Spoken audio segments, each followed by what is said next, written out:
Hypocrisy. Hey, what's up, guys? Welcome to Law-splaining the interwebs. I am your host, Nick Rekieta of Rekieta Law, small law firm in central Minnesota. This is actual criminal edition of Law-splaining. How are you guys doing? I was on Camelot's show a little bit longer than planned because it's my boy. Hope you guys will forgive me for being a little late starting up. We're not doing a million hour stream tonight. This probably will be under 2 hours. So we're going to try and keep it tight because, ooh, who doesn't like that? And just talk some good law stuff, I guess. We're going to talk about this crazy scenario that the government has found itself in with all these deportations, and the Supreme Court acting in a way that is, for lack of a better word, illegal and unconstitutional. And I guess there's a little schism with the justices because Alito's calling them out.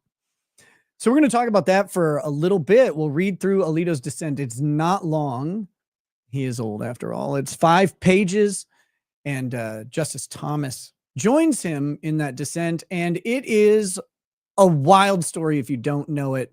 What is up? My boy Camelot has raided the stream. Thank you to all of the Camelot viewers who are here. I hope you are ready to have your ear holes violated with a little bit of law, and hopefully a lot of I don't know, luck. What do you have with law? I guess luck. If you're me, ended up being kind of lucky. Started off a little rough, but yeah, we're gonna do that.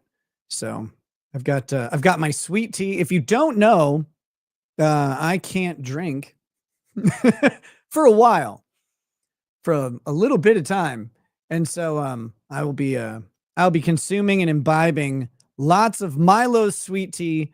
The classic returns, and that's what I'll be drinking for the next several years, along with a couple other beverages. But no liquor will be consumed on this show or in my life for a bit. And if you don't know why, we'll spill the tea at some point. But for now, just know that the show will have 100% less intoxication from me and will probably be run a little bit more effectively than it was a year ago. Hopefully, because kind of got really shitty at doing it. So, but we're gonna atone for that. We're gonna talk about law. We're gonna talk about Trump. We're gonna talk about politics. We're gonna talk a little bit about life, but less about my life. And we're going to do it with the levity and positive approach that I like to have, rather than the I'm really depressed and don't know what to do that I was in. So thanks for being here. Coke is still okay though. Everyone relax. Nope. No, that one's not okay. And I get tested now. They make sure that I'm just going to go ahead and do what I'm supposed to do, which is nice. But hey, when life gives you cocaine, try not to go to prison. Well, we'll just work on that. But anyway, thank you so much. Hey, so there is a new facet to the show, and I want to mention it. I don't. You guys know me. I don't like talking much about like donations and super chats or whatever. But there is, if you are a person who likes to participate in the super chat sort of culture, there's a new system that I've employed called Super Tips. It's in the pinned message, and it's also in the description. You go to supertip.gg/RL, and you can actually send voice messages like this one. There are AI voices like mine. I need to squeeze them. Cody titties. They're AI voices like mine. We've got Daryl Brooks. We've got Matthew Harris. We've got Mark Richards. There are a few others as well. And you're welcome to play around with those. There are more to come. We're going to get we're going to get Judge Borowski in here eventually. Vanderpeen, who represented Trump in his, whatchamacallit? In his, holy crap, I can't remember what it is when the president, impeachment. That's what it is. Oh boy, it's been a minute. I'm rusty like a nail or whatever. Yeah, Michael Vanderveen. I think we called him Vanderpeen. He was his lawyer during the impeachment. We're gonna get, fun judges and lawyers in here, fun defendants, prosecutors, whatever. Prosecutors aren't people. No, that's rude. But we'll have more voices coming. But for now, we've got some for you to play around with if you want. If you don't want to, don't do it. That's the best thing I can say. I just wanted to draw attention to a feature that can be a little bit fun. And yeah, thank you. Speaking of, let's see, Jin PJR 1980. I sent this one between shows. This was 14 hours ago. They just sent a nice little chat. So thank you very much for that. And let me remind you. I need to squeeze them. Cody titties. That's right. That's right. You don't want to hear them ever? Well, I don't know how to help you. You should mute the show in general. You should just watch my mouth move and try and figure out what I'm trying to say. But it's great to see so many of you in chat. I've missed you guys a lot. Would wearing the Pope hat tonight be in bad taste? I don't know. I feel like that's me asserting my candidacy for Pope. I think I can take the church in a new direction. One, maybe away from kids. But yes, we're gonna get. Let's get into the show tonight. Let's get moving. Welcome to all of you, and I've missed you. I have. If you did not see my return stream that I did on Friday, it's up. It will remain up. Many of you have. It's been a very successful stream. Thank you for checking it out. Such great feedback in the comments. I've been trying. I tried to keep up with them, but there's quite a few, and so I responded to a lot. I tried to like and throw some heart love on some of those, but there are just so many. It was mostly positive. Some of you guys are mean still, and that's okay because I deserve it a little bit. But just know that I really appreciate all the warm feedback and the warm welcome, and hope we can do some good shows. I need to announce tomorrow, 8 a.m. Central Time, the Karen Reed trial starts. Now, the most common thing that I hear is, please stream a trial again. And I have said, okay, we're going to stream the Karen Reed trial. I will be joined.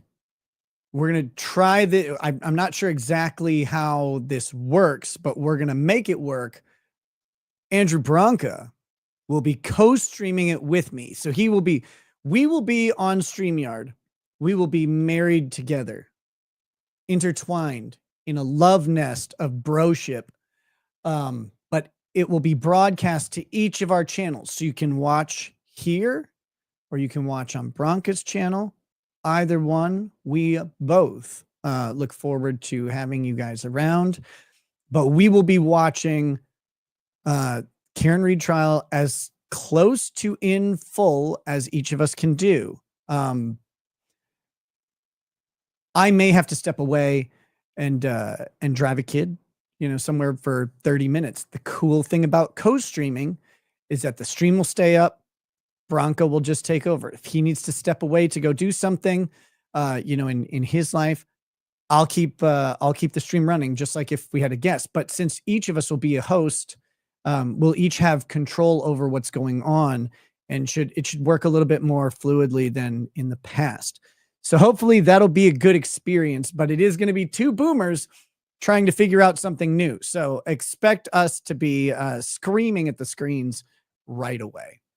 But we're going to have a good time. Again, it is the most commonly requested thing on this channel. The thing I see people ask me specifically for, like, what trial are you going to cover next? And it's been well over, obviously well over a year, but I think it's been close to 2 years since I've been able to stream a trial. I talked to Lady Rackets. I said, hey, I'm going to stream this thing. How do I, we worked out most of the logistics on the stuff that I was doing with driving the kids and stuff. And she's going to be able to take over that. Like I said, I may have to step in and help from time to time, but we're going to do it. So wall-to-wall coverage should be great. Let's hit some of these super chats that have come in. Real quick, the Iceman asked if Andrea Burkhart is willing to join. I don't know. I haven't talked to her recently. I believe she's streaming it also. I don't know how many people can be.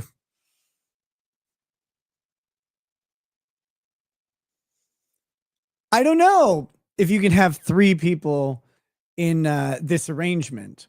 I don't know if you can have 4 people in this arrangement. From what I know that 2 people works. All right. That's what I know.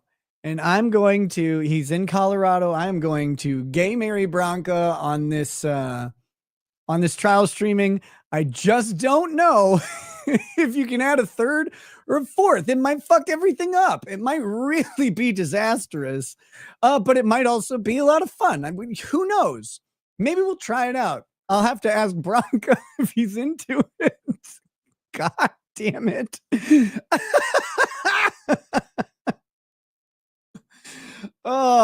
Hey, what's up, Quartering? How you doing, brother? I see your dots in the chat. Don't you dare think that that we're okay. I've seen that beard. I remember when it was shaved. We shaved that beard off, and then you went and fucked it up, and you hired a bunch of weirdos to make your coffee. And like menstrual blood pressed coffee or whatever you're doing. I don't know why you would do that. We shaved that fur off your face just to get coffee going. And then you're like, you know what I'm going to do? I'm going to go hire the hairy armpit crew.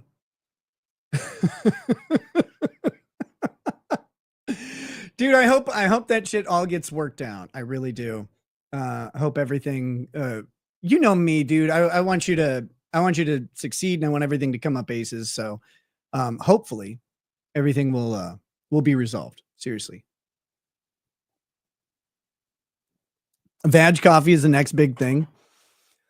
You got to get the right one, right? It was like those, who did the vagina candles? That was that it's that famous chick that from Shallow Hal. What's her name? I don't remember. But you got to have the right one, right? Because you don't want like a Rosie O'Donnell vagina candle. Gwyneth Paltrow. Yeah.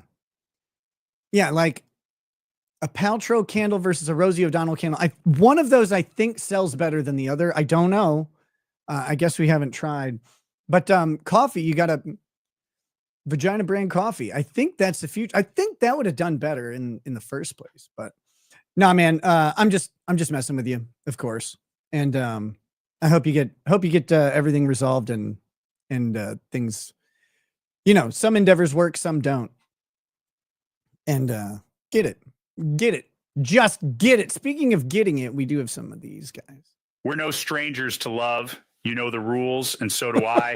A full commitment's what I'm thinking of. You wouldn't get this from any other guy. I just want to tell you how I'm feeling. Got to make you understand. Never going to give you up. Very nice. Never going to let you down.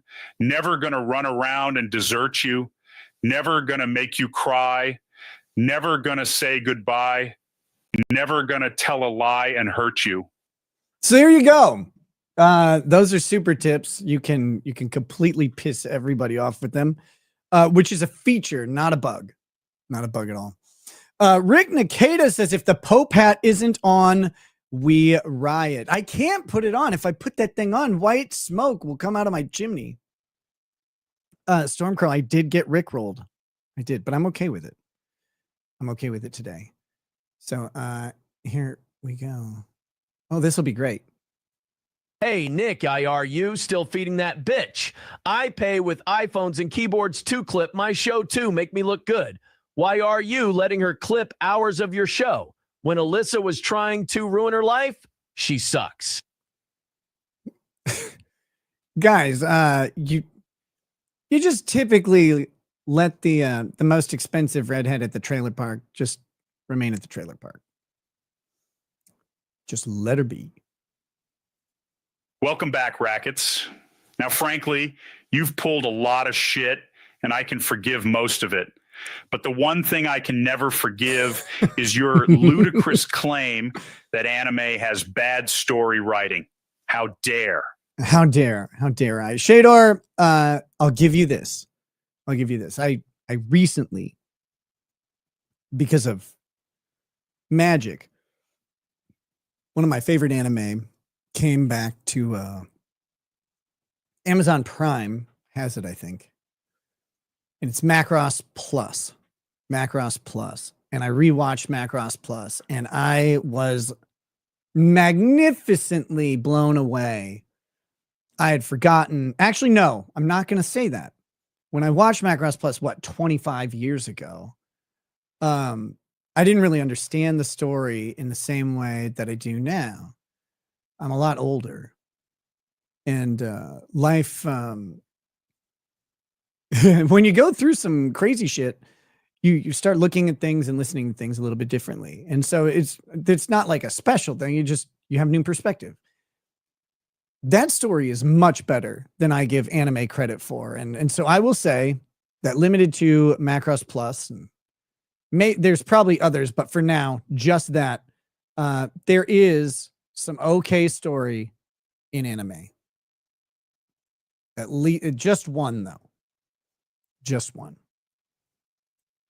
But no, that's been it's a great anime in general, really is. And rewatching it though is like, holy fuck, this story is way more complex than I give it credit for. But maybe it isn't. Maybe the story is really simple and my life and my experience is just so much more complex that I think it is. I don't know. But I just like watching it because Veritex were cool. At the end of the day. They always were. Let's see. We've got Sad Lad Chad says, Nick, I'm upping my inebriation by 200% to compensate. Thank you, Sad Lad Chad. We're going to need it. Allison Cole says, Nick, I'm so glad you're doing better. Sober is better. We missed you. Thank you, Allison. At first I was really annoyed about the sobriety thing, but as the months went on, you just kind of stopped caring after a bit. I guess once it floods out of your system and, you just go, okay, well, them's the ropes.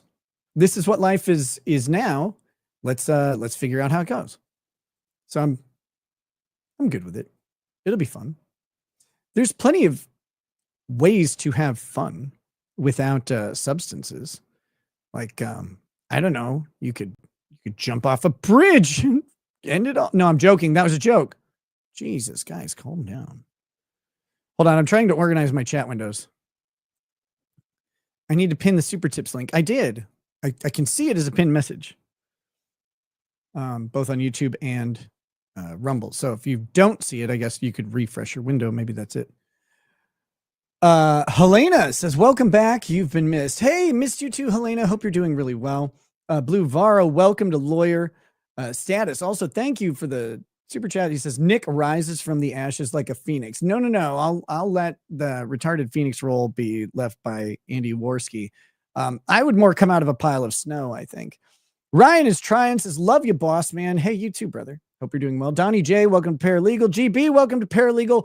Reels sent 10 memberships. Thank you so much for that. Really appreciate that. Cornelius Buttknuckle over on Rumble says, can we get a shouting Ronnie O'Neill super tip voice? Oh, yes. Like I said, plenty of super tip voices. I just need to I need to identify voices that we want to have and just and make Ryan do it with. And the whip is long, but he's far away. Allegan News says, don't stream a trial again. It is way too boring. Well, you may not want to watch those then, because it's going to happen. Visera Targaryen, welcome to Paralegal. The Iceman says, Andrea Burkhart willing to join. We answered that one earlier. Robert Barnes, welcome to Super Lawyer Status. My homie, Robert Barnes. Dude, thank you so much. I saw Robert on Robert and Viva talking after my sentencing. And Robert Barnes has been, and Viva, as far as I know, of course, has been, they've both been great friends and supporters through all of this. And Robert's words were exceedingly kind, and they meant a lot, man. They really did. It's been a rough year. Hearing that was something, brother. I really look forward to seeing you again. Maybe when I'm out in Vegas in a little bit, I can stop in, say hi, and share a cigar or something. So thanks, man. Really appreciate it. Rosalind Duke gifted 10 memberships. Woo! Thank you so much. Blake Adkins says, come on, Nick, do a menage a trial. No, I don't know what you're talking about. You need to stop. I'm just a humble joke merchant. What's up, locals? By the way, I love you guys. I love Midriff Monday is going on in locals. Back in pure form over on locals. It's perfect. It's such a welcome place to be back. 40 Mike says, trial stream with Bronca. Fuck yeah. Yes. Tiffanol says, Ricada Law, how about telling them how awesome locals chat is? Best chat on the planet. It is right now. It's something, but no, locals is grand and great. And I've neglected locals harder than the allegations of neglect against my own children. And I really appreciate them. They've stuck with me through all of this with a dearth of content, and that is going to change, y'all. Very much appreciative of all the support that they gave me through all this. Allegan News, will this be Brokeback Bronca stream crossing? Yes. Sad Lad Chad, welcome to Paralegal. Shrag Nasher says, Ricada, this cam angle and your booger sugar weight loss make you look like a hobbit. Welcome back. Dude, I think, first of all, the trial, or the disaster stream, right when I was arrested, I was 149 pounds. I'm about 170 pounds right now. So I'm much thicker than that, and looking to get, it's been a while, but we're looking to get back into a gym and start, you know, I guess getting physically healthy again. If you're not going to party, you should work out, I guess. Me04120 says, what happened to Monograph? Did Mark Randazza lose to that $3 lawyer? No, the lawsuit is still going on. It's just been in a very, very long discovery phase. I think it ends in October, November, or something like that.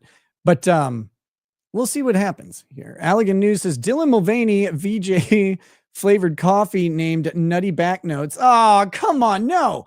Desert Pirate says, welcome back, and I heart you. Hey, back at you, Desert Pirate. Kimmy Joe, I will be having a great trial.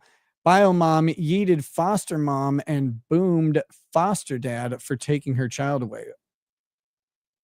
That's Michigan? That sounds crazy. Kyle B says, bro, give me a good shot of your new tat.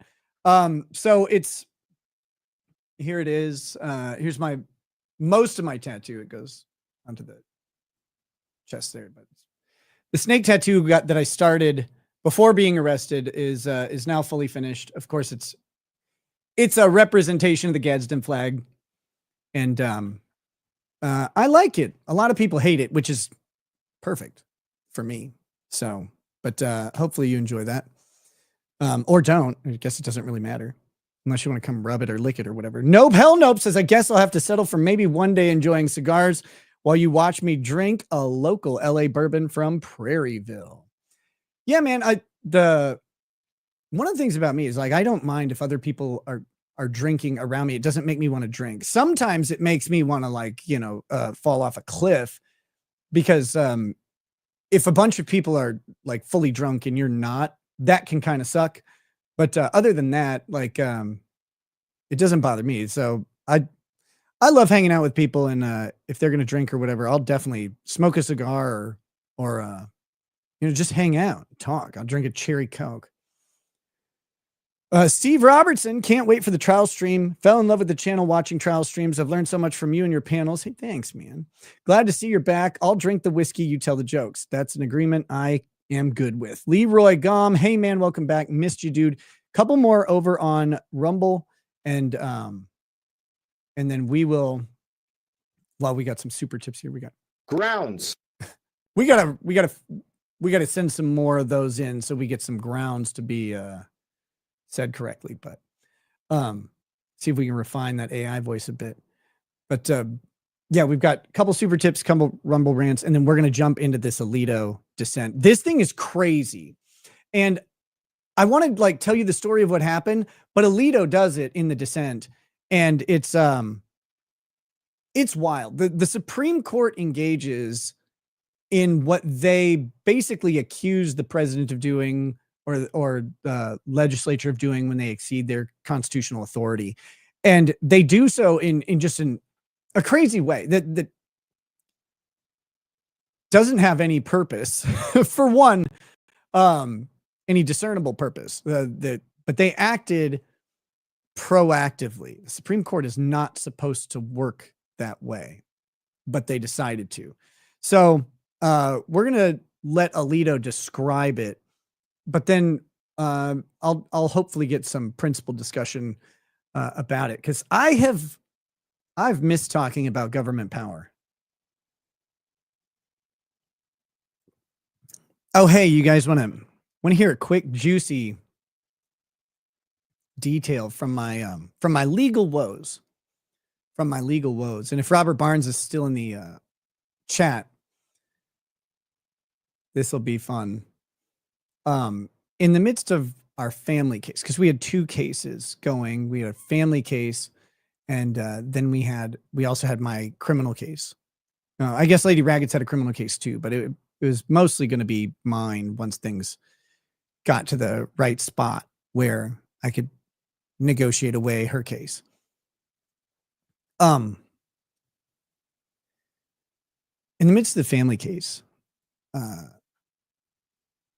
we had, we would have hearings and they would go into chambers. Now there's this weird thing where everybody gets to go into chambers except you. And that makes sense normally when it's just lawyers going into chambers. But when it's the lawyers and the county workers who are represented by the lawyers and the guardian ad litem who has their own lawyer, and everybody else gets to go in but you feel a little disenfranchised straight out the gate because you don't get to go and hear the discussion with the judge. Only the lawyers should be in chambers with the judge. The guardian ad litem and the county workers should not, because they're represented parties. If they're unrepresented, then sure, maybe they could be in there. But if I can't go in, the other parties shouldn't be able to, in my opinion, go in. That's why we have representation. So this comes secondhand from my lawyer. But as we were arguing over returning the children in the middle of the case, the county, while asserting that they wanted to continue keeping the children out of my home, gave a reason that was, we just don't really like what he says online.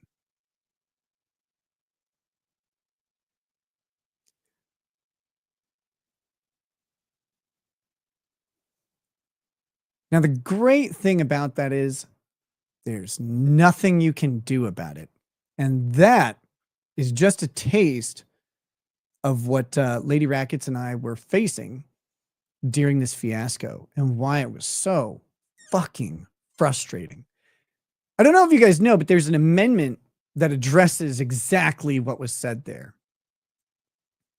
And if you listen to guys like Robert Barnes, people who have actually fought with CPS and dealt with them and dealt with counties in these types of cases, they have reduced standards on everything. They have basically no rules because they get this protect the child standard.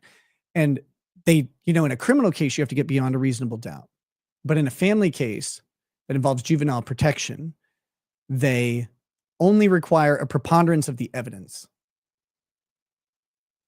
And so they don't, and they get to use something called reliable hearsay, which is how they introduce a lab test result, for example, without having an expert or someone who even understands how a lab test result may come to be or what it means.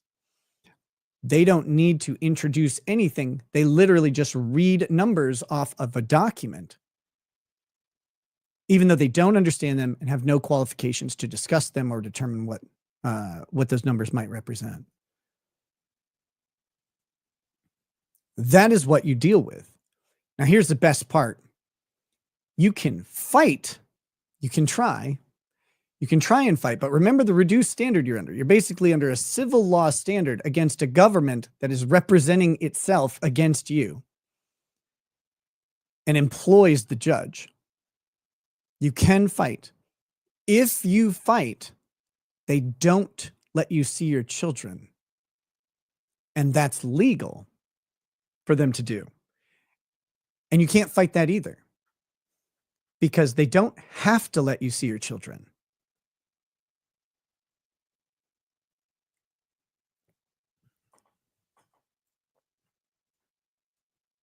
So that's the fun stuff right there. That's what you get. Here we go. Rain Nation says, April Rain said that your chat was ignored. Don't worry. I'm getting to it. We've got time here and we'll get them all. We will get all of them. I just wanted to tell you about this awesome new channel that I discovered. I taught him everything he knows. You didn't teach anyone anything except how to eat spooch. That's a lie. You always lie. Nobody ever said that. Just ask Kiki. She said that. April lies. You should sit this one out, cum guzzler. Damn. Oh, no. Be honest. 100 of the 149 pounds was your nose. Yes. At least Frederick Little with an RIP to Pope Francis. A classy super chat. I know a lot of people shit on Pope Francis, and there's lots of reasons to do that. You won't. The Catholic hierarchy is very strange because it gives inherent authority to someone, which makes them quote unquote right because they determine what is right and wrong in a way, or they determine through their commune with God. Agree or disagree, whatever. What I will say is Pope Francis led the Catholic Church for better or worse, following Ratzenberger, Pope Benedict, who basically gave him the nod as his successor. It's interesting because the push and pull of conservative versus liberal Catholic popes, I'm really curious if we're going to see a return to conservatism as a course correction from the papacy, but we have to just wait and see. I don't know. Sketchum says, glad you're back, brother, and down 80 pounds since last fat shaming. Yeah, I get it. That is perfect. Let's see. Go for Big Guy says, Barnes is moving to Chattanooga, Tennessee. Can't wait for you to start trials again. I start them tomorrow. Tomorrow morning, K. Shiloh Williams, I can't condone you being up on a depressed fat nerd while he's down, but if you insist, I guess I'll tape it. Cheers to your comeback. I can't condone you being up. Do you mean beating up on a depressed fat nerd while he's down? No, he's looking great. He's not looking down at all. Snuggle Struggle says, welcome back. I rewatched True Detective season 1 again. I know my mindset has changed simply based off McConaughey's rants. Daddario is the cherry on top. Ellie Fant says, looking less like a crack hoe. Good job. Oh, I better work on that. I mean, I need to get my host status back. Barb loves Alaska. Good to see you back, Nick. Thank you. Thank you, Barb. Chichunia says, love you, Nick. So happy to see you're finally back. For real this time. Hey, back at you, girl. Good to be back. Thank you. Thank you so much. Sage of 4 wins says Vagina brand coffee with extra cream. Oh, no, that sounds like an infection. Tiffany says locals is better because it's Midriff Monday. Fahuggy says, thank you for helping me through COVID. I'm enjoying Trump's third act. Excited for yours. God bless. Hey, thanks. Don't call it a third act. That means it's going to end soon. Damn. Hey, Nick, I work at the prison where Daryl Brooks is housed. The dude is a massive fig. He acts like he did in court 100% of the time. The guy is a massive dumpster fire. Holy shit, really? Oh, my goodness. That's wild. He comes across that way. But I like his rap. So it's okay. Holy shit. Let me pull up this fucking Alito document. Alito dissent. We got it in the news here. Reads Justice Samuel Alito's dissent in the Alien Enemies Act case.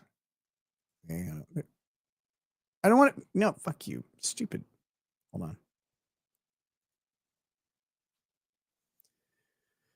Blah, blah, blah. Sharp dissent. Here we go.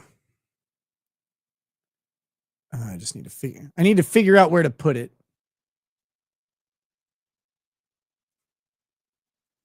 I think I say things wrong sometimes. I have missed you guys, and I've missed streaming so much. That said, I know it's been a long time. I just was not in a place where I could stream. I wanted to a lot, but I couldn't do it. And it would have been a fucking disaster. The couple streams I did weren't the worst things ever, but they weren't great. And I was so angry. I was so angry that it wasn't working out. It wasn't worth it personally for me to do it. And it also put me at some serious risk. All right. Let me share this screen over here. We do have a couple more super tips. Just the tips. Oh wait, here I gotta enlarge myself. Here we go. I am not a cat. Okay, I gotta get out of there. You're not a cat? I am not a cat. I think Matthew Harris might think he is a cat. Here we go. DSP outlived the Pope, which is why I beg just like him. Streamlabs, PayPal, Rumble, give me your money. Speaking of which, you know who's got DSP? When I was out in LA visiting Dick Masterson, and we caught DSP interviewing Ralph. We were watching that for a little bit. DSP's got a thing going, man, and he's shockingly enough, maybe, I don't know if it wasn't, he was absurdly kind to me during all this. He sent me a couple of encouraging messages, just said, hey, hope everything works out for you. He was just nice. It was like, that guy's gonna be around forever. It's impossible to defeat him. He cannot be stopped. Deus Ex Machina Prime says you will always be our white nibber. I can't take it. I can't fucking take it. Bro, I am SSU FKN. Glad to have you back, brother. Missed you. Long live the Recreators. Wish you, the wife, and those kids the absolute best always. Are the rumors true? Do you still owe the melon humper? You can call me Stretchy Nuts. What happened with the oh, do I still own the Montegraph? I think I may owe him $300 in fees for the appeal at the moment. I don't know. That's if I do, eventually I'll have to end up paying that, I guess. The case is still ongoing. But yeah, I think there was a fee for the appeal. And so we'll see. But the case itself is still going. And woo, we'll see. Where are we? Oh, wait, we got this. Boogie Classic. One line for me and one line for my hooker. A line for me and the other for my hooker. Hey, that hooker is my wife. Oh, come on. Damn it, now. Nick, you know better. One line for me, please. Wait, was I the hooker? Not a great one, I don't think. Nick, you should review the insane resolution 8204 in Washington State on no age restriction, GAC, sponsored by Democrats. Okay. Not on this stream because I don't want to go searching that out and I have no idea what it's fucking about. But coming up, maybe. Yeah, sure.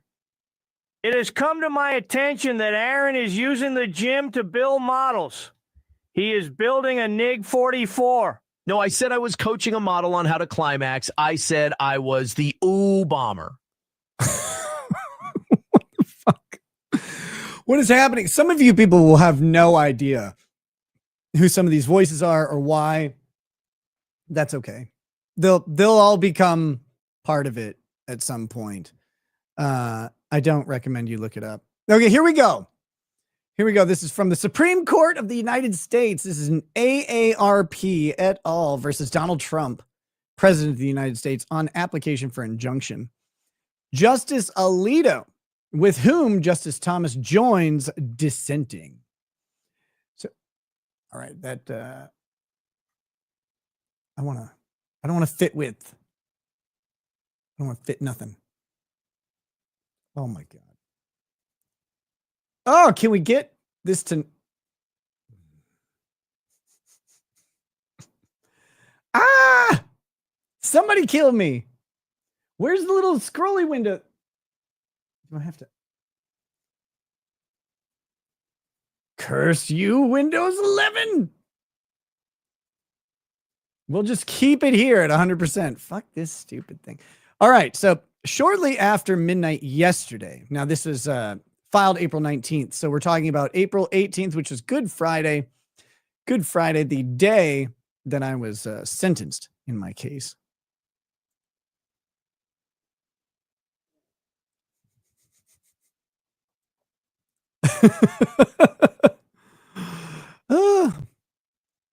So here we go.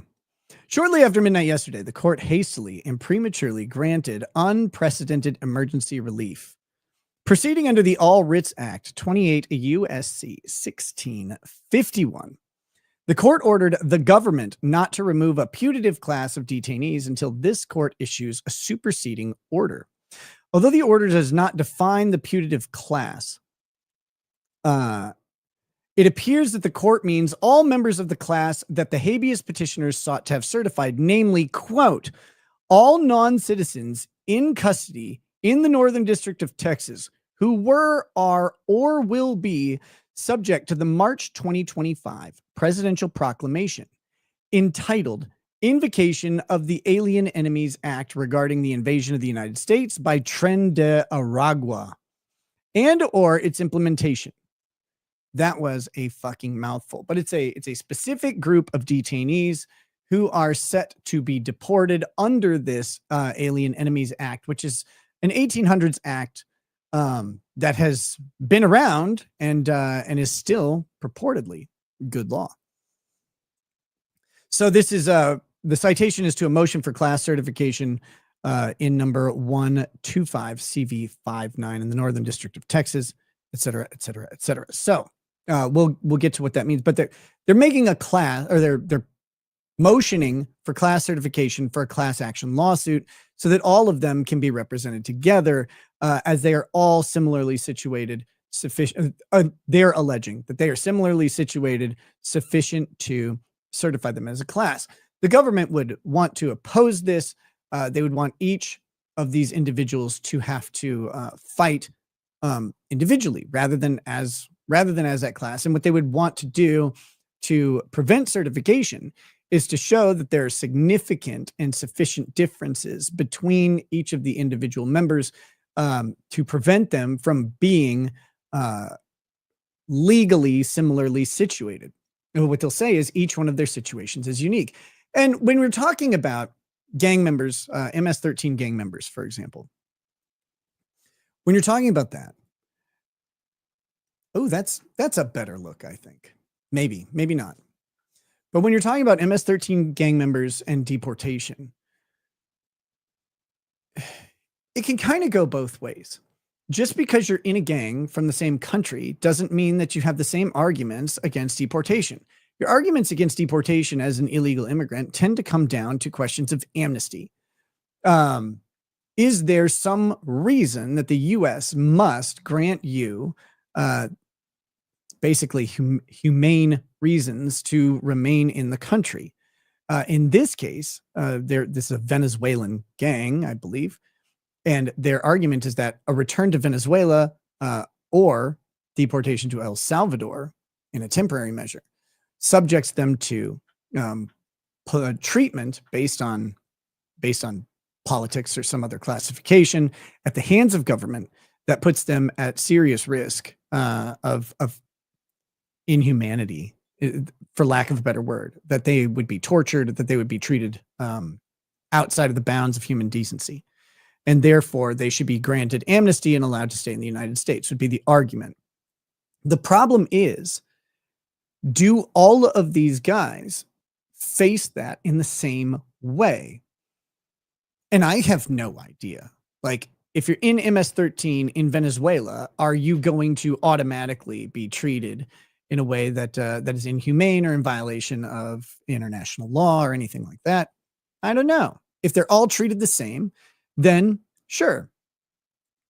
Why are you not looking into the camera? Because I'm looking at my screen with my document on it, and the camera's right there. Hey, how you guys doing?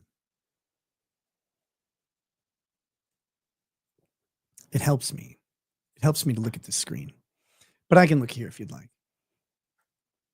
The question is, are they equally at risk or sufficiently equally at risk to be certified as a class, to be treated the same? And the government's argument is going to be no. Each of these guys has different concerns. They have different crimes. Just because they're in the same gang doesn't mean they're all subject to the same treatment. And each one should assert their reasons for being granted amnesty protection in the United States individually rather than as a group. And you know, I gotta agree for the most part when it comes to government treatment of a gang. I don't think class certification is appropriate. But maybe it is. But it seems like a criminal enterprise in a foreign country just because they'll be punished harshly. And I don't want anybody to be punished inhumanely, I guess. I don't really care. Like, let's not make too much about it. I don't have a lot of sympathy for the plight of a Venezuelan gang, but generally we want legal systems to treat people in a humane manner. But hey, if Venezuela is going to treat them as criminals because they commit a bunch of crimes, it's going to be hard to argue that even qualifies for amnesty in the first place. Now, if the labeling of these particular members as a gang is improper, like let's say this isn't true, but let's say they all worked for the Peace Corps, but Venezuela just decides that they're MS-13 members and they create a gang label for them with a false criminal RICO style allegation, and then start treating them poorly. But that's just an obvious government cover. That's what amnesty would be for, right? Or when you see genocides of ethnic groups or of political groups that are then labeled as gangs or criminal elements or terrorist cells, when they're not. That's what these types of protections exist for in international law. But I'm not aware of that going on. Maybe it is. But each one of these guys will, like the government will want them to argue individually. They don't want them to argue as a class. And if they argue as a class, who else gets to join the class? How big does it get to be? Because if this putative class is granted class status, then every single group of people who are subject to deportation are going to follow suit. Like if they can find enough to band together. And more importantly, they're utilizing the government's classification of them as a dangerous gang to then establish them as similarly situated. And I still disagree. Not all gang members are equally culpable or equally criminal, and therefore they're not all equally at risk. Unless they are, again, I'm not an expert on Venezuelan treatment of these guys. I don't really give a shit. I hope that's bad. Cup is as big as your head or nose. It is large. It's a large cup. Holds a lot of tea. All right, here we go. I like Grounds. What the business? what the business? I should probably get some Taylor business voices. What do we got? Oh, wait, let's get back to this. So anyway, they're trying to get the class certified, long story short. And although the court does not specify what it means by the government, it appears that the term is intended to embrace all the named defendants, including the president. With the Federal Rules of Civil Procedure 65D2, that's for class certification. So then we have a footnote. It appears that the applicants have recently moved to amend their class petition for habeas corpus and their motion for class certification. It is not clear if the applicants will continue to defend this specific definition or will argue for a new one. So again, all of this is happening very quickly, and Alito's going to lay it out. Have you tried extra spicy chai tea? I'm not a big chai tea person. I'm really not.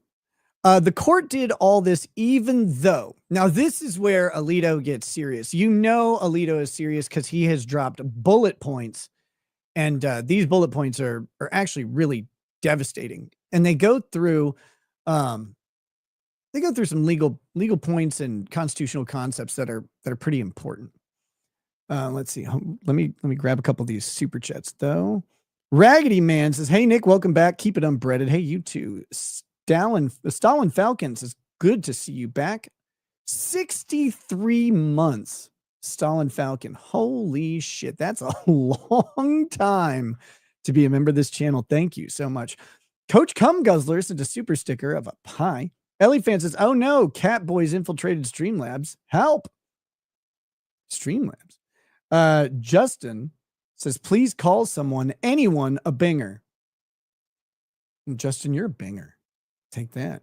USSJ4 Broly says, "Glad you're back, brother. Always here to support. Thank you." Sad Lad Chad says, "I installed a beer bong in my office. This is a terrible drunken decision, and now my liver hurts." Whack. Why would you do that? Jameson Jones says, "Crazy that you would do powder with that Hoover on your face. Guessing you did COVID rules and kept them 6 feet apart. White bread ass Nick." TTQC says, "I was a few months in Quebec CPS, and those places are filled with wannabe tyrants. People should assume guilt when it comes to CPS workers. They're dangerous predators. Good on you fighting them off." Dude, there's nothing scarier than, a middle-aged woman with a clipboard saying, "Hi, I'm here from Child Protective Services." I would rather be fist fighting, like Sean O'Malley or something than have that happen. True story. After our family case is done, so CPS couldn't come to our house or anything without, they would have to get a new warrant and all that shit. But after it was done, the doorbell rings. I go to answer the door, and it's 2 middle-aged women. One of them has a clipboard. I about fucking lost it.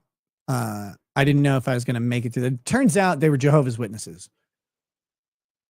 That's all. They were just spreading the love of Jesus Christ. And I was like, "Jesus Christ, you're trying to kill me." Good Lord, go the fuck away. Politely, please. But man, that is that's the PTSD shit. And it's no thank you. Sad Lad Chad says, I work security at an ICE detainment facility. They immediately deported every single MS-13 member there after they made a hit list for guards. Dude, MS-13 is terrifying. Like you get why countries might treat them poorly or whatever, but they're fucking scary. Ellie Fan says, chat seems more homo than normal. Be less gay. Trumpinator says, Nick, that cup is as big as your head or nose. Okay, yeah, we got that one. F-U-N. Yeah, that's what they did to me. Oh, no. Damn it.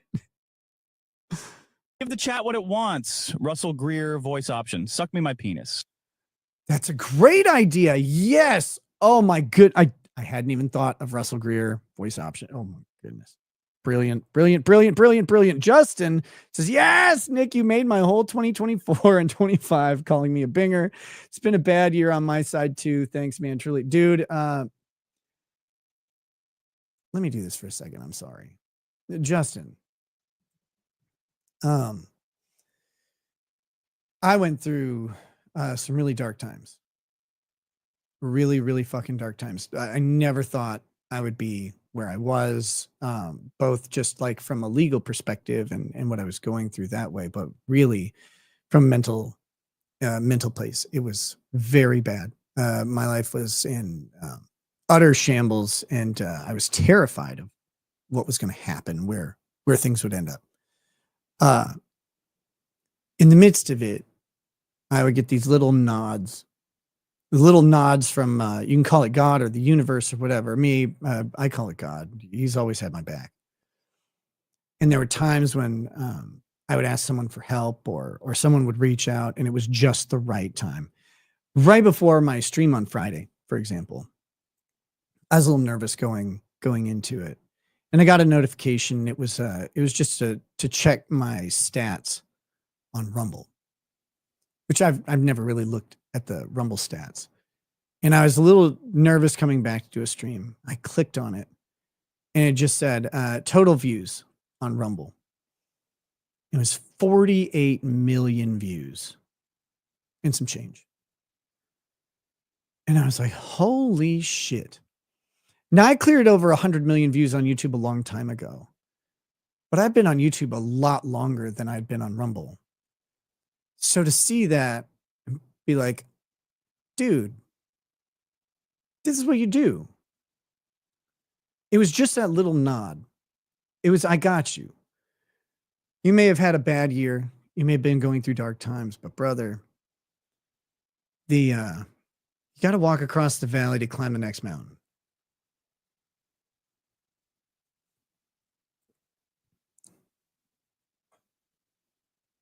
You got to do it. And hopefully that next peak is higher than the last one. So just a little encouragement. Sorry, brother. Or sorry to everybody else. I'm not sorry to the guy I just encouraged. No. You're welcome. Jesus Christ. Okay, so here's back to Alito. He says the court did all this even though it is not clear that the court has jurisdiction. And this is a critical question here, because the Supreme Court's jurisdiction is laid out in the Constitution. It has original jurisdiction on certain issues, and it has appellate jurisdiction on but it also is subject to limits by Congress, and Congress can grant the Supreme Court jurisdiction as well.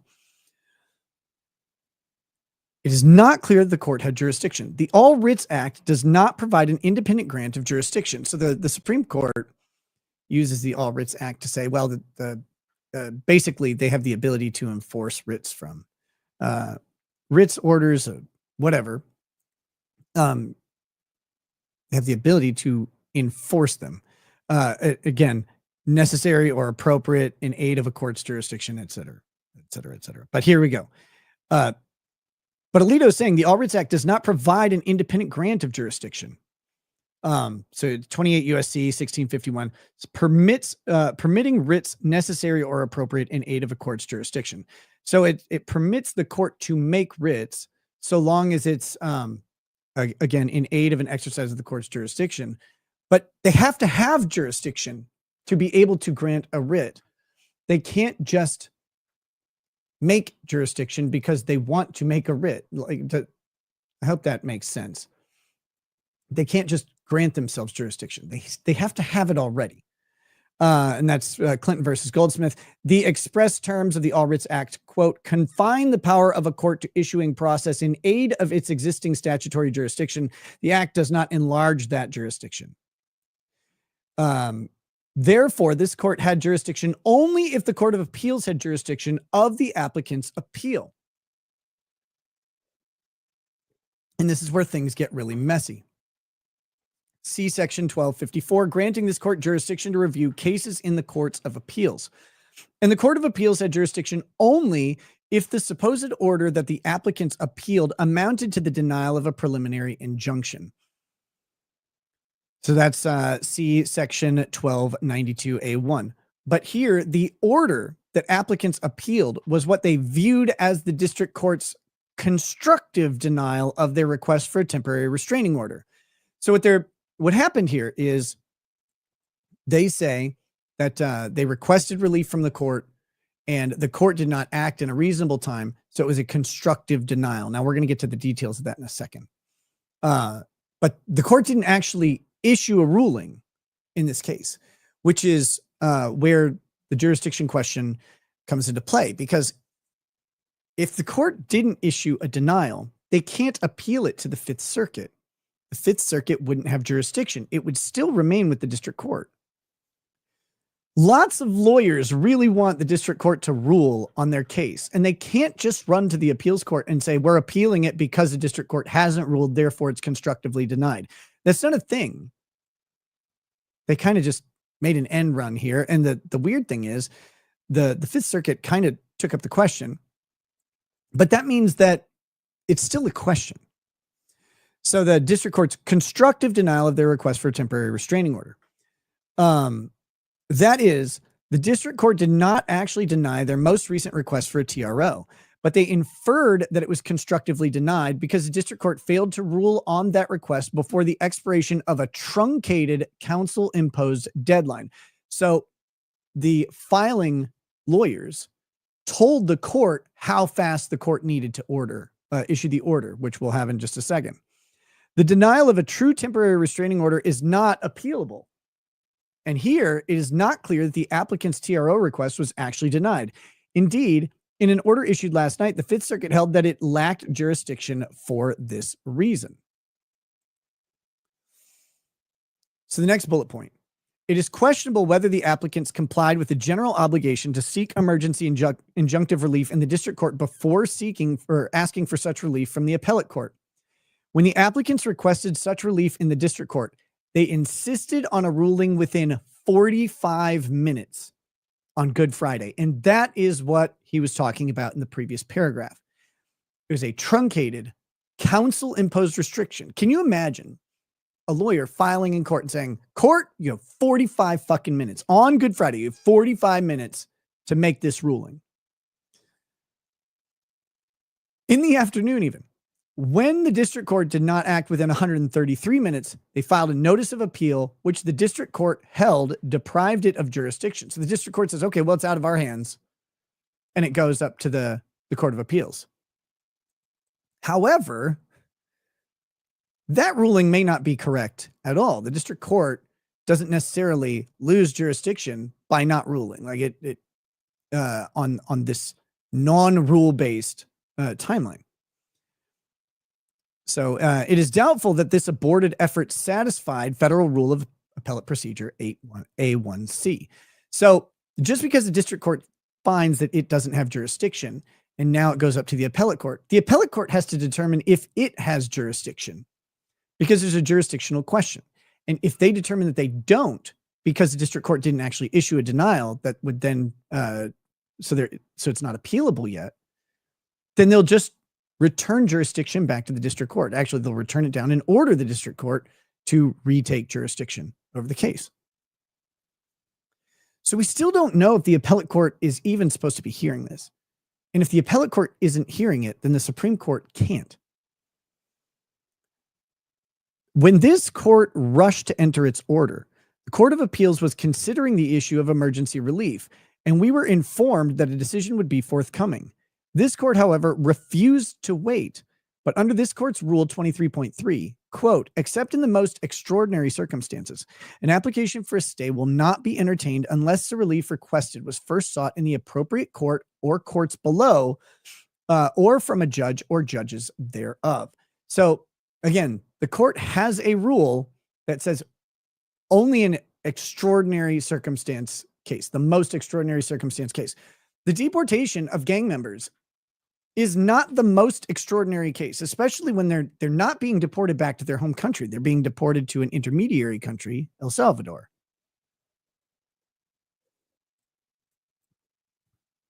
I don't want to be deported to an El Salvador prison. Let's be very clear. Doesn't sound like a great place. Don't think they want to be there, but that's just too fucking bad. You violated United States law by entering illegally. If you want to do that and have the justification, you can make an amnesty petition. You can do that. But if you lose, you got to go. You got to go. And their basis for amnesty doesn't seem strong to me. Typically, the punishment for criminal activity is not sufficient justification, even if the punishment is harsh. So long as the punishment is within the country's, the home country's law and within conventional international understanding of humane treatment of people incarcerated. We allow in this world some really fucking bad prison conditions. And just because they don't want to be in prison in Venezuela or El Salvador doesn't mean that they're beyond the pale of international law. Like, there's some really shitty prisons all over the world that are perfectly, quote unquote, legal. You wouldn't want to go to them. They wouldn't be legal in the United States, but that doesn't matter. That's not how amnesty works.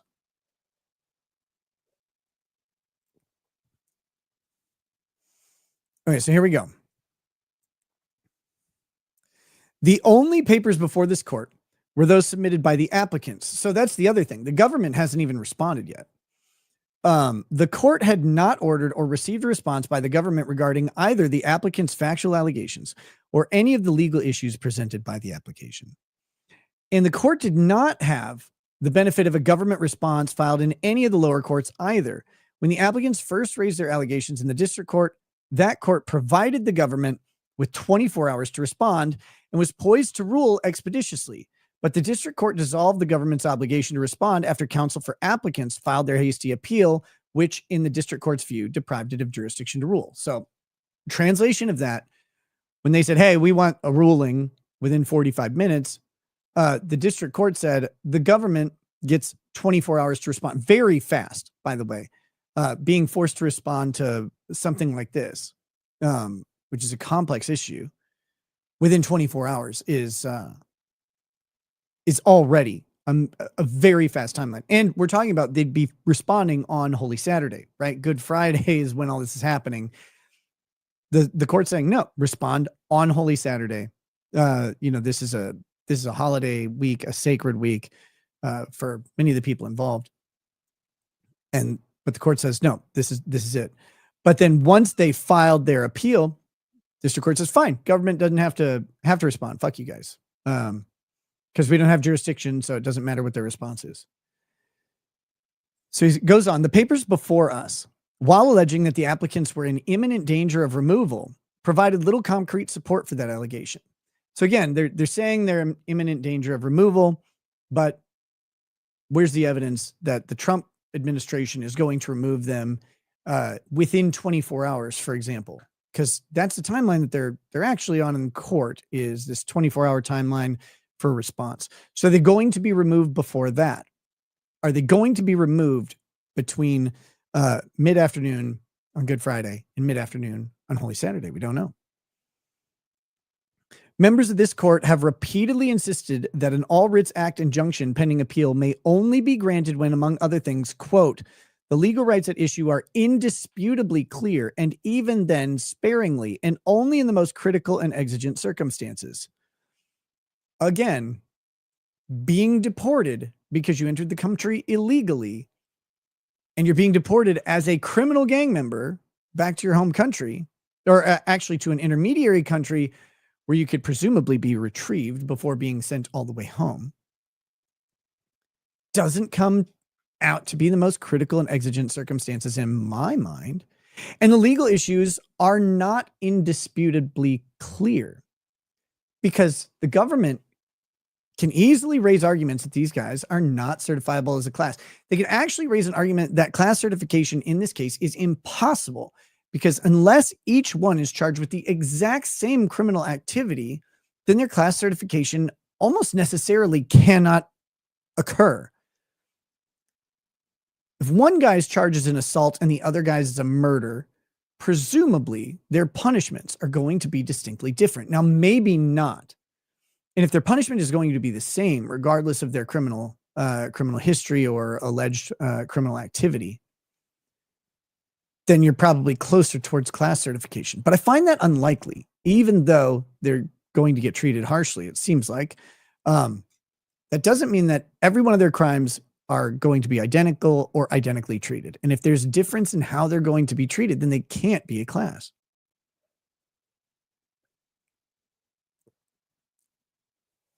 So here we go. What do we got? So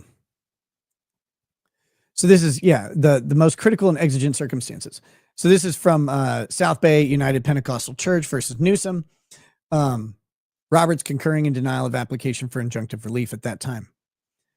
Then we've got, see also Hobby Lobby stores versus Sebelius, Lux versus Rodriguez. So again, this emergency injunctive relief is really rare. And that's what these citations are for, according to Alito. Although the court did not hear directly from the government regarding any planned deportations under the Alien Enemies Act in this matter, an attorney representing the government in a different matter informed the district court that in that case, during a hearing yesterday evening, that no such deportations were then planned to occur either yesterday, April 18th, or today, April 19th. So again, not only are they not showing that the government is going to make these deportations prior to the government responding in 24 hours, but in a different case, the government has asserted that there are no planned deportations. The way it's worded here is a little bit unclear, but I assume what Alito is saying is that when the government says, the government in the other case says there are no planned deportations, they mean that there are no planned deportations, not in that case, but none are going to happen in the next 24 hours under the Alien Enemies Act. So even though that's a different group of people, that there's still no plan to do that. So it would, again, give the government time to respond, give the court time to actually contemplate the legal issues and make its ruling. Although the court provided class-wide relief, the district court never certified a class, and this court has never held that class relief may be sought in a habeas proceeding. So that's another thing. This is a novel legal issue in the United States. You have a habeas corpus proceeding. So habeas corpus proceeding says that the detention that they're under is unduly burdensome, unlawful, and therefore unlawful, and not justified under law. So they need to be released or granted relief from a government action. In this case, deportation. So, what he's saying is that this court has never actually held that that can be a class action, because again, are there circumstances so similar that dealing with them individually would be pointless, and that dealing with them collectively will produce, or dealing with them individually would be the exact same outcome basically as dealing with them collectively. So then that's why you would certify a class. You make it more efficient and convenient, but they have to be so similarly situated that they're going to get the same result. Not that they would get different results if they were individually dealt with. Again, given the same legal arguments. I mean, obviously, in a practical application, you can have people who are similarly or situated the exact same and have different outcomes because you have different legal arguments being made. Maybe a lawyer misses something, etc. That's the practical versus the actual legal analysis. So in sum, this is a critical paragraph here from Alito. Literally in the middle of the night, the court issued unprecedented and legally questionable relief without giving the lower courts a chance to rule, without hearing from the opposing party, within 8 hours of receiving the application, with dubious factual support for its order, and without providing any explanation for its order. I refused to join the court's order because we had no good reason to think that under the circumstances, issuing an order at midnight was necessary or appropriate. Both the executive and the judiciary have an obligation to follow the law. The executive must proceed under the terms of our orders in Trump versus JGG, and this court should follow established procedures. Okay, so that is Alito's opinion, and now what we've got is a mess, and this is what I like. So, I've said this a couple times yesterday, and I said it on Camelot Show, and I'll say it here, and I've said this in the past as well. The chaos of the government fighting over its powers is interesting to me because our Constitution lays out a bunch of stuff, and then we run the country with a whole bunch of assumptions. But those are assumptions, and assumptions about power and who's right. We haven't actually outlined a whole lot of things. Like there are a whole lot of issues that we've never resolved to say, yeah, this is how it goes. This is how it should be. They've never gone before the court. And so the government operates on this handshake agreement about how that works out.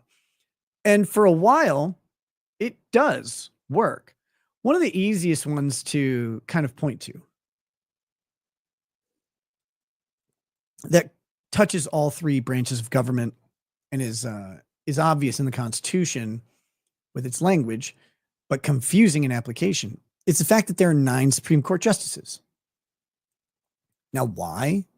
Well, it was the Judicial Act of 18 whatever established, I think at first 6 Supreme Court justices, and then they added some until it got to 9. So there's a law on the books that says there are 9 Supreme Court justices and that's the limit. But the Constitution doesn't put a number on Supreme Court justices. It simply says that the president shall nominate, and then the Senate shall confirm Supreme Court justices. Congress they wrote a law, and the presidents have abided by that law. But is that law constitutional? Because the Constitution does not grant this Congress the authority to limit the number of Supreme Court justices. And the Constitution doesn't establish any number under Article 3 in the judicial branch. So where is this coming from? Well, the fact that it exists and the fact that it is upheld is solely because they all just said, we'll uphold it. Like, this will be the rule. All right. Well, that's fine. Well, good old FDR threatened to challenge that. And Biden threatened to challenge that. I don't know if Trump has expressly threatened to challenge that, but many people think that Trump might just appoint some more justices.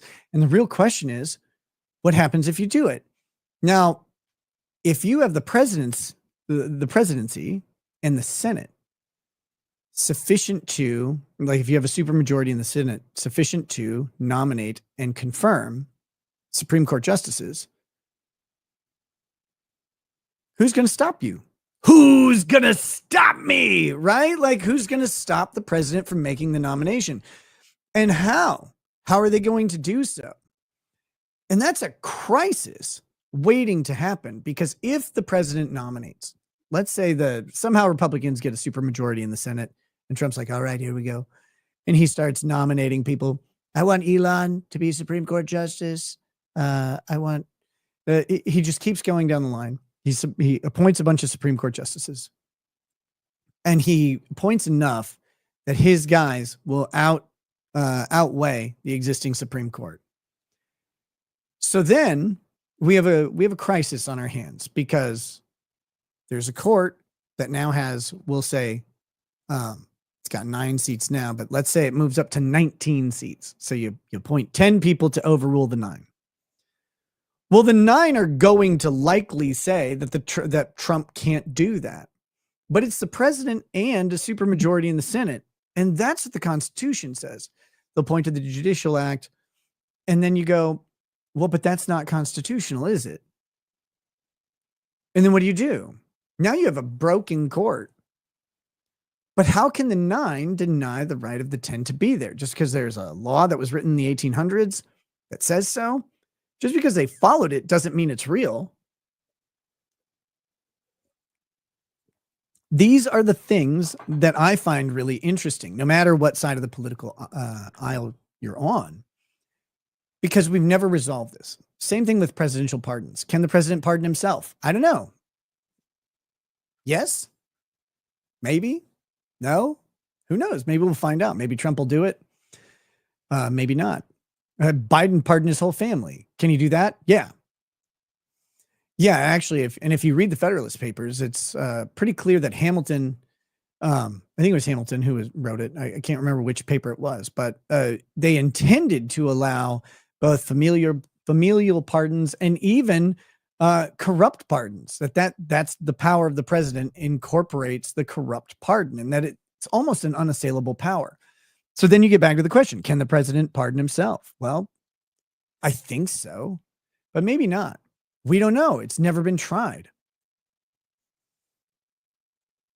If they had impeached Trump, what would have happened? Like if the impeachment would have been successful, because Chief Justice John Roberts didn't preside over it. What do we do? What do we do in these situations? I don't know. That's what I like about all of this. What makes this one really interesting is we usually see these acts happening from the legislature or the executive. We see a president, quote unquote, overstepping their authority. We see the legislature writing laws or trying to restrict the president's power or restrict the judiciary in some way. And then, the other branches check them.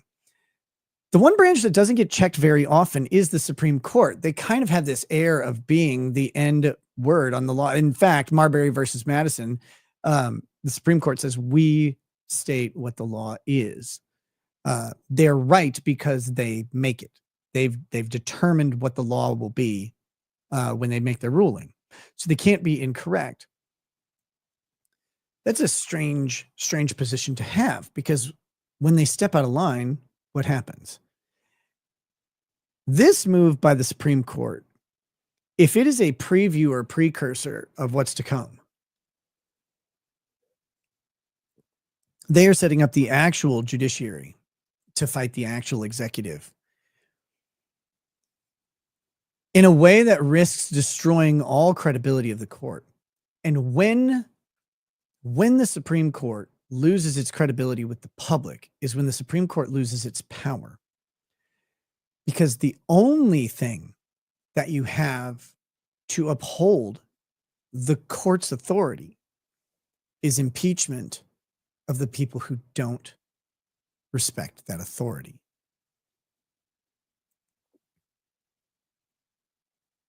But what if the court realizes that all the people who would need to be impeached all won popularity contests, and the court justices just got appointed? If they break faith with the public, there's no one to protect them. And when I say that, the public will has to flow up into the impeachment process, et cetera, et cetera, et cetera. It's not straightforward and direct, right? Like, we don't have a recall process for congressmen in the same way that states do. And so, or the president for that matter, it has to go through the impeachment process, or in the case of the House and the Senate, they can they can kick their own members out, but it's not so straightforward. Or it's not obvious from the ground level. But the will of the people is what is supposed to be represented by these politicians, and if they go against it, then they're at risk. So it's this wild interplay where all of these entities are really, they're all holding M80s that are lit with closed hands, and those fuses are getting closer and closer and closer to popping. I'm here for it, though. I think we need to find and refine the ends of constitutional authority. Like, where does it stop? At some point, we need to figure out what happens when the president disagrees with the judicial branch. And maybe there isn't a solid answer. Maybe it's literally based on the will of the people at the time. FDR was confident he could fuck the Supreme Court into oblivion because he was so damn popular. And he was probably right. He was probably correct. And he threatened to stack the court and just make them irrelevant. And he probably could have done it. Wartime president, country in crisis, get the fuck out of the way. We got plans on fixing it, and you guys are stopping it. And that message to the people would have sold really well. That said, we've got some more chats to read. We've got this here. Nick, this is Justice Alito. I hereby sentence you to be deported to El Salvador for the crime of breaking my heart. Thank you for not killing yourself. Oh, you're welcome, Koof. Thanks. I'll go there. I'll take it. We've got the Squid says, even though you have to be sober, at least one of your oldest traditions is still alive. May you continue to be late and gay. Hope all stays well. Thank you so much. Texas Red says, fucking Marbury versus Madison rearing its extra chromosome head again. Seriously, at this point, stack the court with 10 more justices that will overturn the biggest power grabbing crap. Ligma nuts. That's the argument, right? That's always the argument. Well, we have to take the power and use the power to then restrain the power. And that's true. Sometimes that's kind of what Lincoln did. Lincoln took far more than what presidential authority was thought to be, and then he gave it back. Oh shit, 40 Mike says, Raggets, what's up with Gosney? I tuned out for a bit and then saw a local headline where he left the PD's office in Daytona, went to Miami, and pissed off some faggy prosecutors. But I repeat myself. Gosney wrote a book that was about a real case, I believe, and some crazy shit happened in response to the book, and he went into private practice. Like, it's nuts. He effectively got chased out of Miami public defender's office, or the Miami prosecutor's office. I think it was something like that. He got chased out by a bunch of whammon who didn't like the fiction book that he wrote.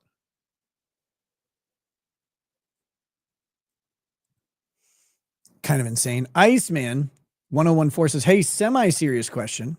Well, only ask fully serious questions. Is there anyone that has been negative towards you that you are willing to try and patch things with? I know you and Sean have gone for the throat, but I don't see him as disingenuous as the others. Well, let me just say he is. Though obviously I only know so much. No, I don't have time for it anymore. I don't. I used to do that. DUI guy apologized to me and explained the misunderstanding. And he asked if we could bury the hatchet. And I said, of course. Misunderstandings occur. Misunderstandings are not malicious. Some people were absolutely malicious towards me at my worst time, when I had really only been kind and forthcoming with my time and with my with access to my show and all that stuff to them, and never really asked any of them for anything. But they were not just critical, they were actually malicious. And I don't have time for that in my life. That's one of the changes that I've definitely made is you're going to get a more direct and candid approach from me. And if I used to make an effort to really overlook things and give people a lot of grace, and I'll give people grace in the sense that I'll forgive them, but also fuck off. Get out of my way. I've got stuff to do. You want to come along for the ride? Let's fucking go. But if you want to be just an absolute bitch about stuff, these people waited until they thought I wasn't coming back. Motherfuckers, have you watched me? I'm stubborn. I'm obstinate. And if you think I'm not coming back, that's the most likely outcome then that I will come back, because I'm an asshole like that. So they thought they could strike while the iron was hot. For some dumb reason, I have no idea. I literally cannot figure it out. Most of these people I considered friends, and it had plenty of good times with. And many of them, like if there was something that was said negatively, would apologize. And I'd say, no big deal. Like, I don't mind, like, if people were critical of me or even like had an insult here and there. And so they would apologize, and I'd say, no big deal. Who cares? It's silly. Always was willing to kind of let things go. And I still am on that stuff. But no, the people who were absolute shitbags to me at my lowest time, when I could have used friends and support, not people to like do anything, not to like sell a story, or because them selling a story wouldn't have helped me. That's not something that would have tangibly benefited me. But them spreading actual lies about me and doing so in a malicious manner. Yeah. Fuck that. That doesn't not help me. That actively hurt me. And hurt me with audience members and stuff like that. And I'm not sure what their motivation was, but fuck them. No, I've no sympathy for them and no desire to patch anything up with anybody. I don't have time for people who do that. I would never do that to any of them. So they can get fucked with something rusty.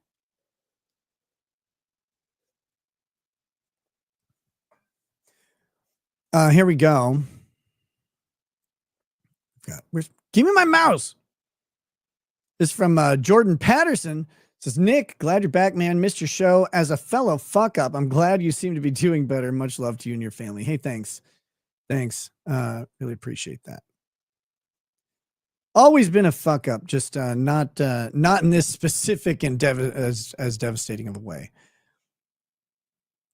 But I know some other brothers and bad decisions are out there. Snuggle Struggle says, know what? Keep the class certifications. It'll be more convenient for all their victims seeking justice, as they are collectively tossed feet first in the wood chipper. Their victims may use them as mulch. Snuggle Struggle says, are you suggesting my earlier 50-month sub chat on YouTube wasn't good enough? No, I saw it. I meant to mention it. I'm sorry. Grounds. If Trump's AEA is shut down, could President Trump just reapply everything under the Patriot Act in the next minute? See, this is another thing. Deportations are a really complex issue because the president has plenary authority over matters of foreign relations. And so the idea of the judiciary stopping a deportation, which is a foreign relations specific question in a lot of cases, especially when it comes to a classified gang from a country that may want to punish that gang. You've now got the Supreme Court intervening in the plenary authority of the president, and doing so assertively rather than reactively. That's something that presidents tend to do. It's really strange to see. But yeah, I mean, you could. I don't know that Trump needs the Patriot Act for it, or like the AUMA or AUMF or anything like that. He likely just has the inherent authority as the sole organ of foreign relations, the sole organ doctrine, to determine who needs to get the fuck out. But we'll see. Go for Big Guy 911 says, what happened with you and Drex? There's one relationship that I hope can be saved or reborn. You'll have to ask Drex. He will not talk to me, has not talked to me in months. I've heard some rumors of whatever he may, whatever opinion he may have or something, but I don't actually know. And unless he decides to talk to me about it, I won't. But hey, if that's what he chooses to do, I'm not here to stop him or anything. Like that's his decision. It's too bad, I guess. Like he's my homie, but DTQC says my CPS educator was an overweight, quadruple chin, middle-aged woman with coffee and cigarette smell and white, yellow, long hair. God damn, that's familiar. CPS is a constant B series horror movie. They're so fucking awful. Desert Pirate says awful year here also. That's why we're back. Elephant says in honor of the Pope having a party, serving deviled eggs and devil's food cake, dress up in your best devil costume. Dude, I love deviled eggs. I hate making them because I'm just lazy, but man, do I fucking pound down some deviled eggs any day, any hour of any day. They're one of my favorite foods. Spaghetti Nip says, I'm an hour behind catching up. It's great to hear you talking again. You've been greatly missed. Also, hail CG. That's a name I haven't heard in a long time. Elephant says, YouTube troll, or thank you trolls for supporting Nick's views and numbers. He appreciates you. Appreciation speech, please. And thank you. Look, a lot of people are pissed off and, or whatever. Some of them may have some reasoning for it. Most of them don't, but it doesn't matter, does it? Like, if people are mad and want to bitch at me, do it. Like, I wish I had something to say, but you know, I made some shitty choices. But even if I hadn't made shitty choices and people got just pissed and needed to say whatever they need to say, who am I to stop them? Now, I know during my cases and in some of the darkest times of my life, I did have a lot of people blocked, especially when they were talking about something that was not supposed to be public. And I needed to have those blocks so that I wasn't trying to respond. The mental state I was in at the time, I needed to have those blocks happen just so I could get through do the stream, because otherwise I'd be responding to each one of them. And I just wasn't in the place to deal with that. So I'm sorry to those people who got blocked during that. I'm trying to work out a way to get people back in the channel who were hit by that. I'm not sure if it's just going to be like a full jailbreak or whatever, or if I can go through and manually do it. But in general, if people are critical of me, that's fine. I chose to be in public. I would love it if people would focus their ire on me, who's public, and leave people who aren't public out of it. But hey, I can't really stop people from what they're going to do. Other than that, this is the world. You say what you fucking feel like saying. That's what I do every day. I needed the censorship, or whatever it is, whatever you want to call it. I needed that for me, and my ability to speak for a while, when speaking about certain things could have really put things I care about and people I care about in jeopardy. I needed to do that. But I don't need to anymore. So I don't intend to keep that going. And I do intend to get people back into the chat. It's going to take a little time, guys. I'm just getting back into it. So Cookie says, ignore them. I can now. I couldn't then. That's the hard part. That's why I just needed like a pop valve. I just needed something to relieve the pressure for a bit, because I just wasn't in the place to deal with it. And really what's true is I shouldn't have been streaming, but I also needed to, this for better or worse, this is my profession, and I still had a family to support. So Project Truth Seeker says, so happy you're back. I was worried for you the last couple of months you were streaming, like watching a train wreck. Glad you're back and healthy. Bless you and your family. Yeah. Thanks. No, it's true. It's true. People, but also real quick, people believe they know why, and you don't. You don't. But I'm not here to argue with you because it doesn't really matter. But just know that there's a lot more to it than what you guys know. And one of the big complaints that people had back before all of this shit really went down was that I had too much of my personal life in my streams. Well, I made an effort, a very big effort, to pull that back in some certain ways.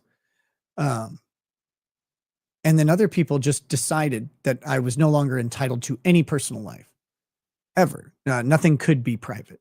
And me deciding to try and keep anything private was not acceptable and was somehow offensive. It's a fucking weird road. And it's a strange place to be. But, you know, because of attempts to keep some parts of my life private, people will never know the full story on everything. And guess what? That's too fucking bad, I guess. But I think that's the appropriate too fucking bad. So I hope you agree. But if you don't, that's fine. Exeter says, glad to see you back. Rackets, looking forward to your continuing comeback. Thank you. Glad to see you, brother. Frozen Toy says, man, I hate I won't see you and Legal Vices together again, but glad you're back, man. Yeah, I miss the shit out of Jeff. I really do.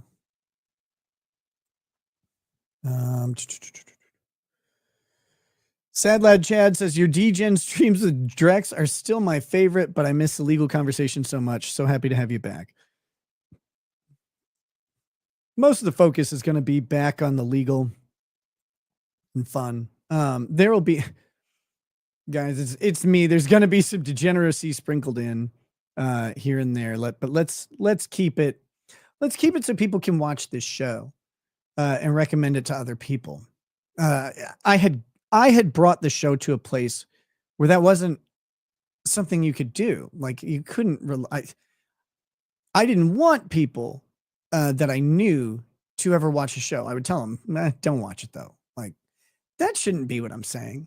Like, some adult humor here and there is fine. But things got way too ridiculous. And again, I have a lot of reasons for that. They're not excuses. They're just, you have a reason for doing something.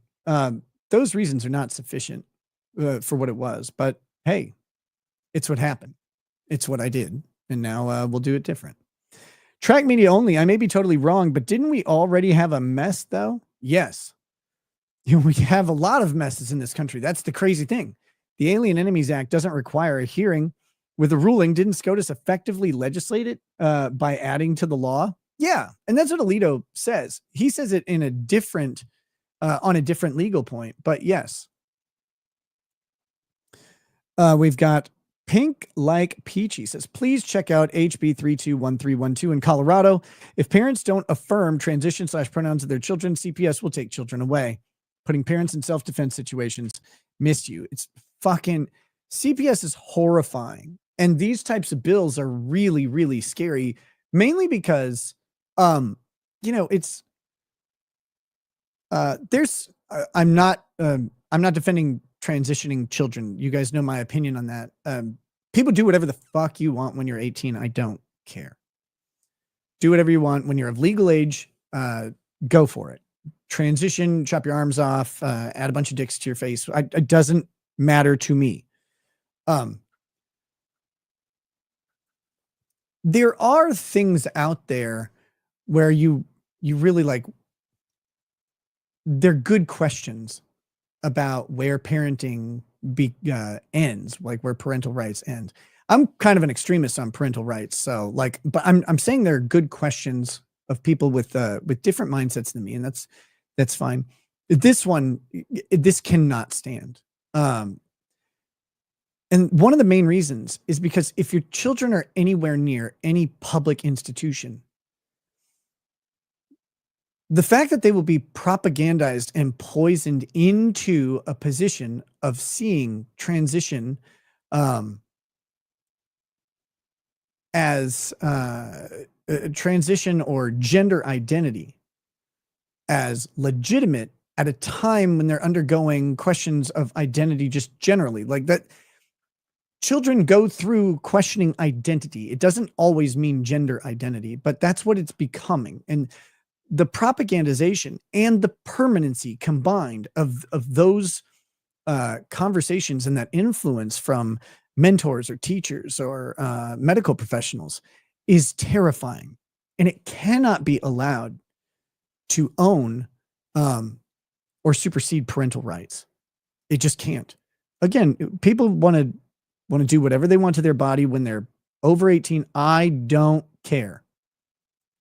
Don't care at all. But we've got to protect kids because they don't have agency. And again, all maturation processes involve a questioning of identity, because identity isn't identity is fluid. And there's so many factors to it. It can be influenced by trauma. It can be influenced by, the circumstances in which one person is raised. It can be influenced by parenting. It can be influenced by assault. It can be influenced by anything. And so the questions of identity, allowing that to morph into permanency in regards to gender and reproductive ability is something that just it needs to be protected. I'd say it's worth protecting with blood, but that's kind of dangerous to say. Sad Lad Chad says, no names. Was there anyone who may have screwed you over who you would be willing to forgive and let back into the fold? Someone who sincerely apologized and admitted fault, or who overreacted? Well, I mean, no names. I already said DUI guy, and I have buried the hatchet. So yes. But not many. Thermasius says, painting stream when you fig. I don't know yet. Heather Mahan, welcome to Paralegal. Thank you. Janiel Vargas says, how's Kayla, Nicholas? Welcome back, Rackets. She's doing pretty well right now. Sad Lad Chad says, need Jack Murphy super tip voice. We'll see. There's a lot to do with super tips. Shrag Nasher, is any chance we see Mr. Ty Beard back on here? Love that nerdy bastard and hope family can be there for you. Yes, I would think that having Ty back on is something that will happen at some point. Probably not too far in the future. Let's see. What do we got here? Oh, we got one of these. Nick, this is your father, Racket Sr. I must say, I am very disappointed in you for that shitty tattoo. Of everything you have done, that's by far the worst. How embarrassing. I know that's not the real Coach Scott, because he would have spelled out SHITTY, you lollipop. Okay. I believe we are caught up on everything, believe it or not. And I believe that means it's 12:36, which is a little bit. I told Lady Rackets I wanted to keep the stream under 2 hours. We have done that. We've covered the main thing that I wanted to cover tonight, which was Alito's thing. Alito's dissent on the Alien Enemies Act case. We'll have to watch how that unfolds.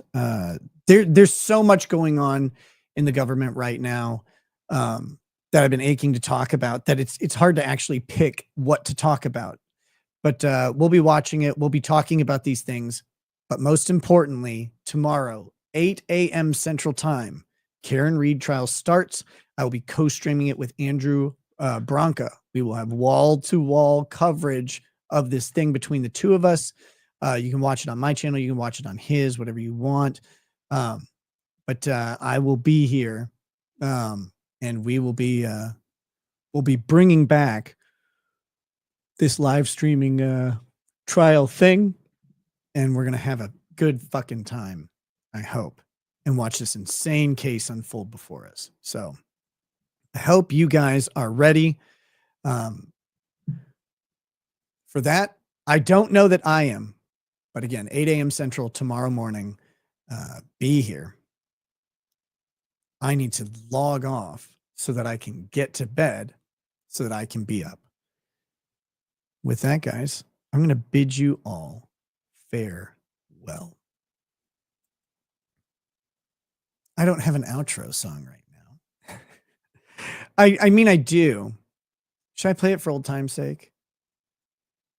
No. We'll save it. We'll save it. But we will play it soon.